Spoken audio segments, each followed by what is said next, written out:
दस्तक और मैं हूं आपके साथ शगुफा सैयदा।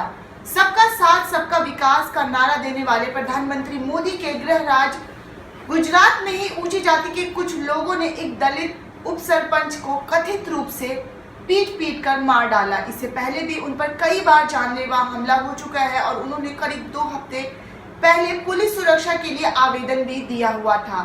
परिजनों का आरोप है कि दलित के ग्राम पंचायत में लंबे समय से प्रतिनिधि के रूप में चुना जाना पसंद नहीं था। अक्सर ऐसी घटनाएं आती रहती हैं जिसमें सवर्णों के नल से पानी पीने के चलते दलितों को पीटा जाता है, तो कभी दलित दूल्हे को घोड़ी चढ़ने पर रोका गया है, तो वहीं दलितों का घर जला दिया जाता है। ऐसे तमाम तरह की खबरें हमेशा सुनने और देखने को मिलती है। आखिर कब तक जात पात के नाम पर इस तरह की घटनाएं होती रहेंगी? ऐसी घटनाओं में आरोप ये लगते रहते हैं कि सवर्ण दलितों को अपने बराबर नहीं देखना चाहते। देश भर में दलितों पर हमले के मामले को लेकर लगातार दिखाई देते रहते हैं। ताजा मामला गुजरात के बड़ौद जिले के रनपुर से ताल्लुक रखता है, जहां दलित उप सरपंच मांझी सोलंकी अपनी मोटरसाइकिल से घर लौट रहे थे। मांझी के बेटे तुषार सोलंकी ने कहा कि करीब घर के 1.5 किलोमीटर दूर एक कार ने उन्हें टक्कर मार दी। कार में सवार लोगों ने लोहे के पाइप से दलित सरपंच की पिटाई कर दी। वहीं दलित सरपंच को आनन फानन में अहमदाबाद के अस्पताल ले जाया गया और वहां उसकी मृत्यु हो गई। वहीं पुलिस अधिकारियों का इस पूरे मामले पर कहना है कि अपराध की स्थिति देखकर लगता है कि पीड़ित का परिवार जो कह रहा है वो प्रथम दृष्टया सही है।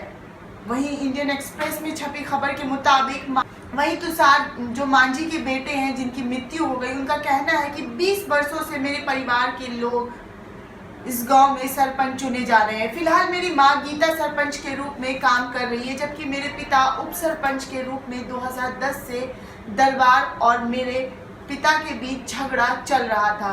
दरबार यानी कि जो क्षत्रिय लोग थे इस तथ्य को बर्दाश्त नहीं कर सकते थे कि दलित का सरपंच चुना जाना एक बहुत बड़ी बात है, और वो एक क्षत्रिय और जो कि जाति के ब्राह्मण थे, तो उनको इस चीज से काफी आपत्ति थी कि वो इस तरह से बार बार सरपंच के रूप में चुने जा रहे थे।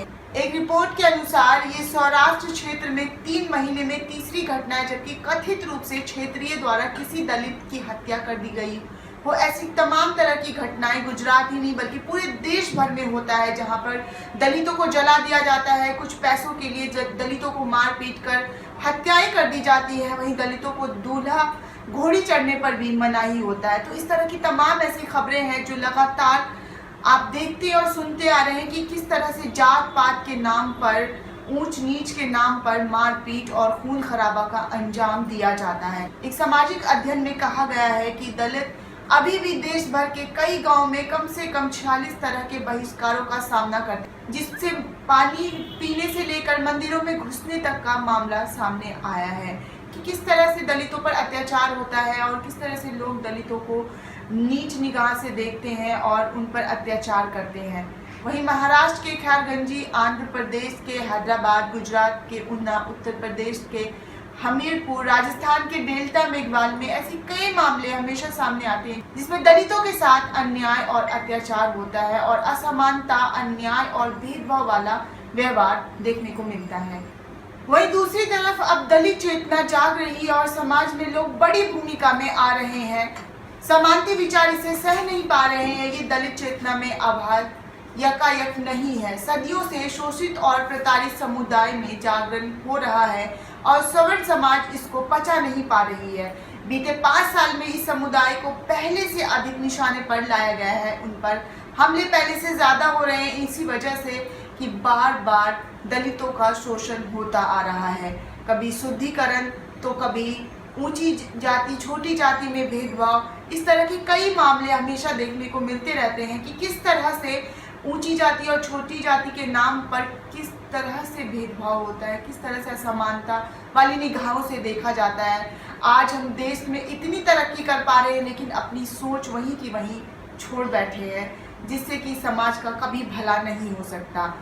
ऐसी सोच रखने वाले लोगों को ना समाज में भला हो सकता है ना ही कहीं और।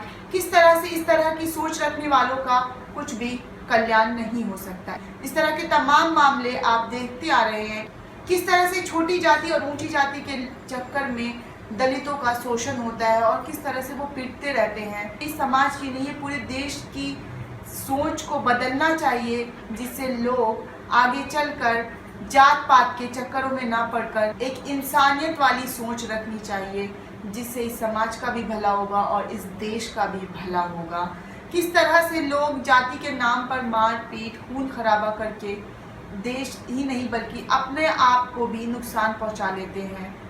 ऐसी तमाम खबरों के साथ बने रहिए नेशनल दस्तक। नेशनल दस्तक को देखने वालों से अपील है कि वह नेशनल दस्तक के सपोर्टर फॉर्म को भरें ताकि हम सीधे आपसे जुड़ सके।